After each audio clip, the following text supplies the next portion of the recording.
সভ্যতা মুসলিম রাষ্ট্র তারা কিছুই করছে না। ভাইয়েরা আমার, ঐক্য যদি প্রতিষ্ঠা না হয়, আজকে ফিলিস্তিন ধ্বংস হয়েছে, কালকে বাংলাদেশ ধ্বংস হবে, তারপরে পাকিস্তান ধ্বংস হবে, এখানে মিশর ধ্বংস হবে, সব রাষ্ট্র ধ্বংস হয়ে যাবে। ইহুদি এবং খ্রিস্টানদের বা এই যারা কিনা জালেম আছে তাদের হাতে সব কিছু রয়ে যাবে, কিন্তু তারা এই দেশকে, এই পৃথিবীকে শাসন করবে, মুসলিম আর থাকবে না। আমরা কি চাই মুসলিম ধ্বংস হয়ে যাক? যদি আমরা না চাই তাহলে আমাদের সবাইকে একত্রিত করে লড়তে হবে। লড়তে যদি না পারি, আমাদের এই যে সত্য আছে সেই সত্যটা আমাদেরকে ছাড়তে হবে।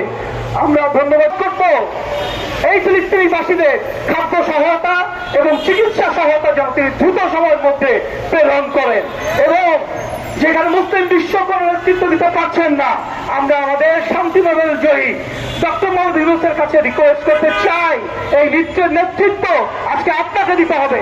আপনি নেতৃত্ব নেন, নেতৃত্ব নিয়ে সকল মুসলিম রাষ্ট্রকে ডাকেন, সেই মুসলিম রাষ্ট্রকে ডেকে আপনি প্রতিবাদ জানান এবং পরিকল্পনা করেন, এবং ফিলিস্তিনিবাসীদের জন্য যা যা করণীয় দরকার আপনারা তাই করেন, আইন তুলে নেবেন না। এতে করে কি হয়? এতে করে বাংলাদেশের ইমেজ নষ্ট হয়। আমরা দেখেছি সিলেটে অতি উৎসাহিত ছিল, তারা টাকা এবং বিভিন্ন দোকানপাট ভাঙচুর করেছে, লুটপাট করেছে, এতে করে বহির্বিশ্বে আমাদের ইমেজ নষ্ট হয়। আমরা যদি এই ইসরায়েলি পণ্য বয়কট করা শুরু করি, তাতে করে তারা এমনিতেই ধ্বংস হয়ে যাবে।